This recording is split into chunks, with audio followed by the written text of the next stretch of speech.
A master builder ran a huge workshop with many apprentices. Some of his apprentices came to him and asked, "Master, we want to build you something wonderful for you, a perfect gift for a perfect master." The master replied, "If that's what you wish to do, I will gladly receive your gift." So they set off to build him a large, ornate cabinet.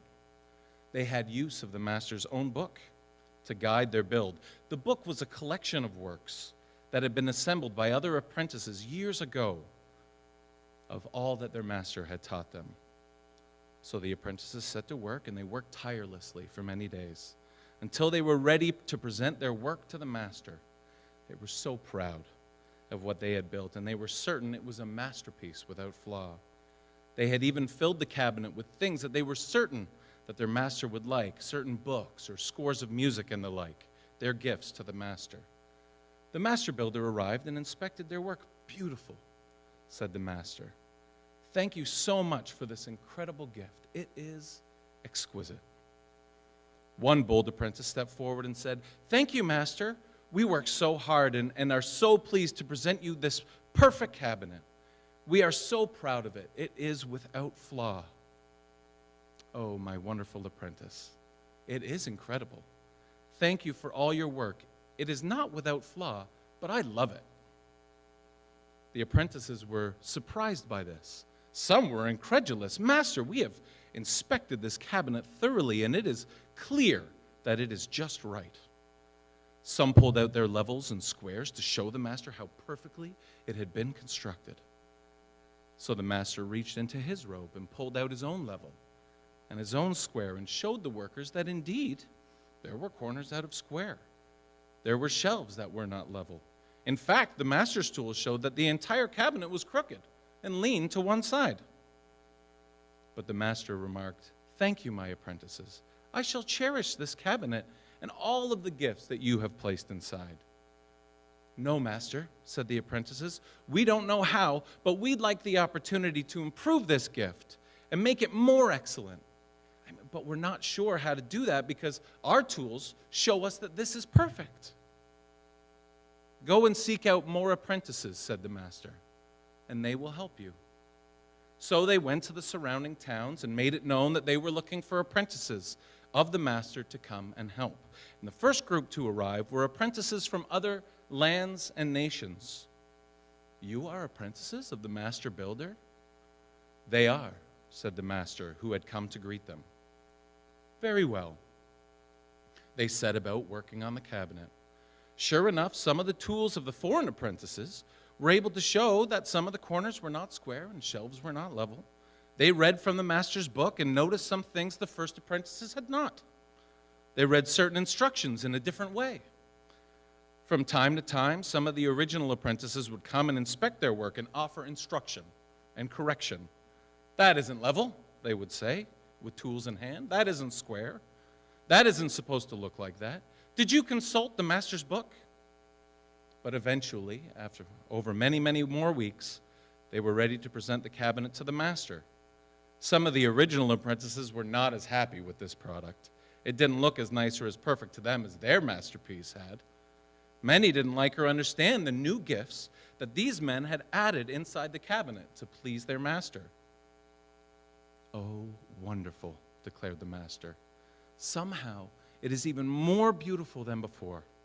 Wow, what an incredible gift. Thank you so much. We should have a feast." "At last," the apprentices said, "our work is perfect." "Perfect?" said the master. "Oh no.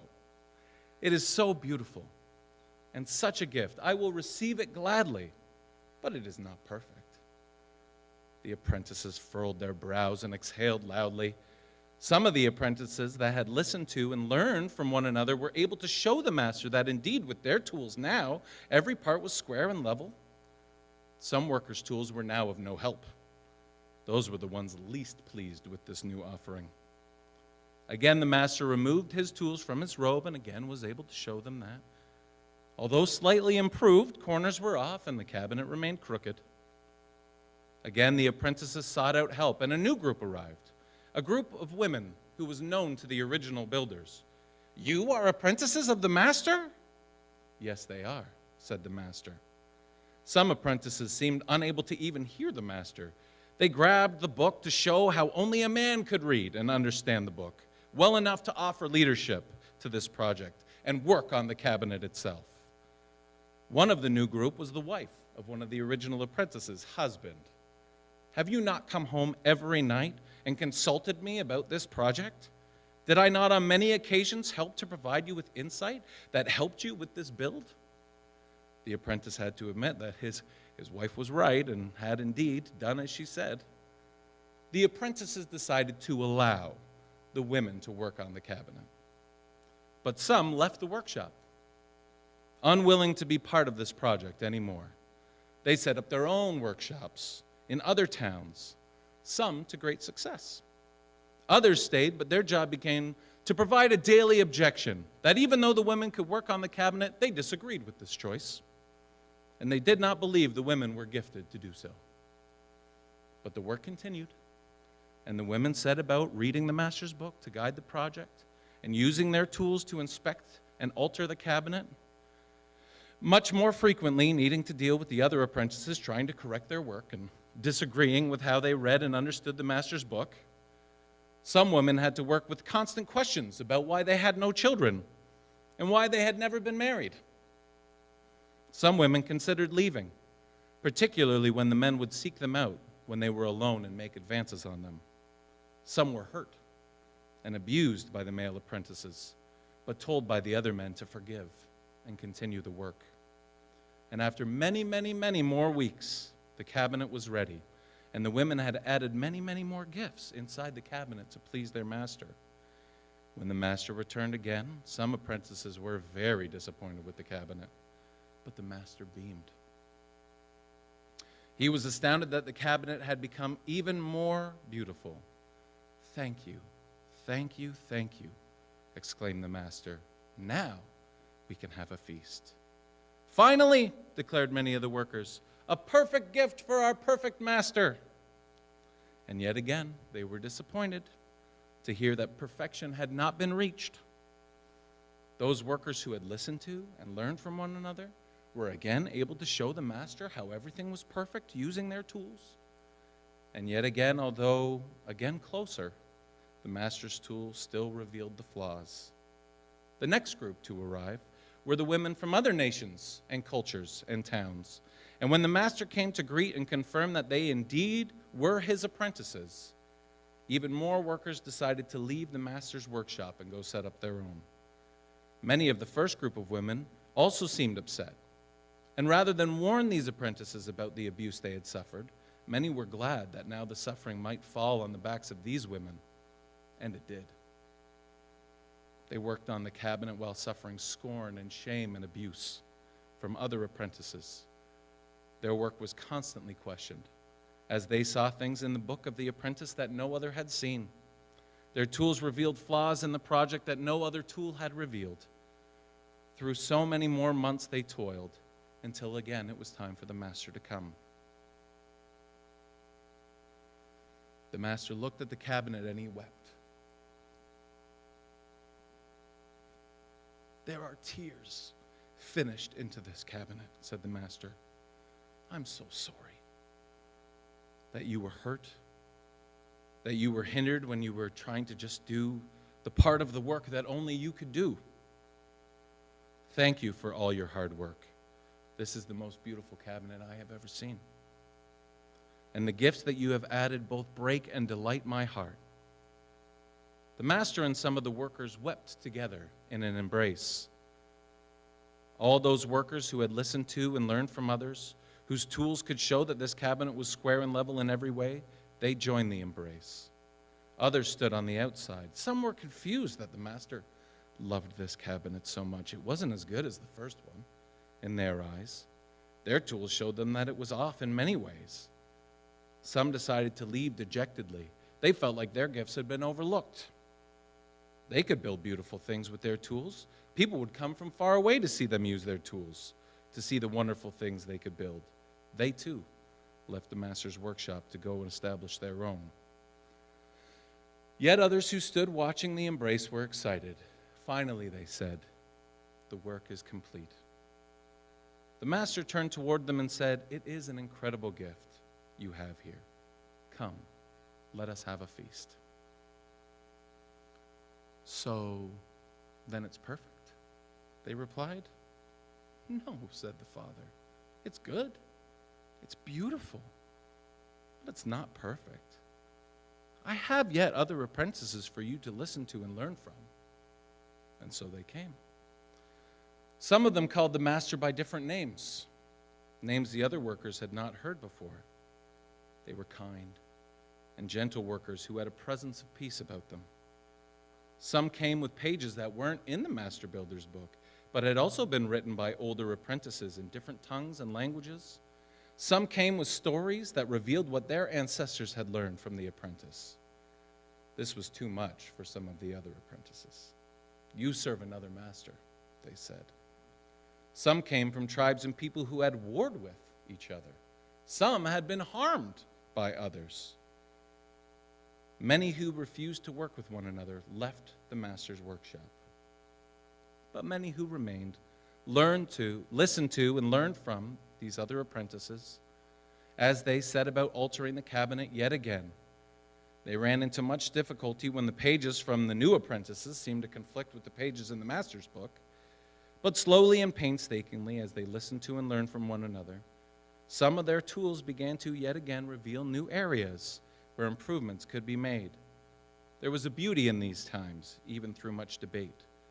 Some were able to heal old wounds as the sons and daughters and grandchildren of ancestors who had done harm to others, and those whose ancestors had had harm done to them worked together. As the new group of apprentices were able to alter and shape the cabinet and add their gifts, the master again came to receive his cabinet. And the master took a look at the new work and was so happy. I know how hard this work has been for you, said the master. Each of you has tried to be faithful to what you believed I wanted and how to best build a cabinet for me with all of the treasures that are inside. Thank you for opening your heart to one another as you have listened to and learned from one another. The tools that you have reflect much more nearly my own tools. This cabinet is exquisite, more beautiful yet again. You have worked so hard and long and faithfully. I would love to receive your gift and begin the feast. But I must ask, I have invited yet another group of my apprentices to inspect the cabinet and be able to add their tools to the work and add their gifts to the cabinet. Many workers were so weary, but they all loved the master. They all wanted his gift to be perfect, so they allowed the master to call in the new group of apprentices. They came in brightly dressed and adorned like it was already time for the celebration to begin. They flooded into the workshop like a rainbow. Many of the current apprentices recognized people in this group. Master, they questioned, these too are your apprentices? Yes, the master replied. As the current apprentices looked around, they realized that in many cases they couldn't distinguish male nor female among many in this new group, and they were shocked and confused. These are my rainbow apprentices, the master said. They will help you build my cabinet. No, said many of the apprentices. Apprentices from every different group that had come before had members saying, no, we do not want them to build with us. Just the proposal alone was enough to drive apprentices out of the master's workshop. More who would go and set up their own workshops. Many more remained who still clamored no. Others still were excited that these apprentices would now also get to work on the master's cabinet and that they would get to learn and listen and have their tools become even closer to reflecting what was square and level. Others still, from all groups, walked over to join the rainbow apprentices and revealed, I am one of you. But I felt that I needed to hide my colors because I didn't think I'd be able to be an apprentice of the master. The clamor lasted for quite some time, and the amount of apprentices declaring no remained quite large. The master was sad. Okay, resigned the master. It is a beautiful cabinet. the best I've ever seen. I gladly accept your gift. We will have a feast, and all of you are invited." "Master," many of the apprentices declared, "surely not these rainbow apprentices. They did not build your cabinet. Some of your old apprentices even wrote in your book that they can't build with us. Many of them have built with you. Some have been here from the start. But it wasn't yet time for them to let their colors show. They are my apprentices, and they will be at the banquet. I want to celebrate this incredible gift with them." Many of the apprentices were deeply grieved. "Then we will not come to the banquet." One after another, they left the master's workshop. The master wept deeply for a great while. When he finally raised his head and wiped his eyes, he looked at the group that remained. "Master," one said, "Master, we would like to finish our gift for you." The master took a deep breath and again wiped the tears that continued to fall from his eyes, and then said, "Let's build."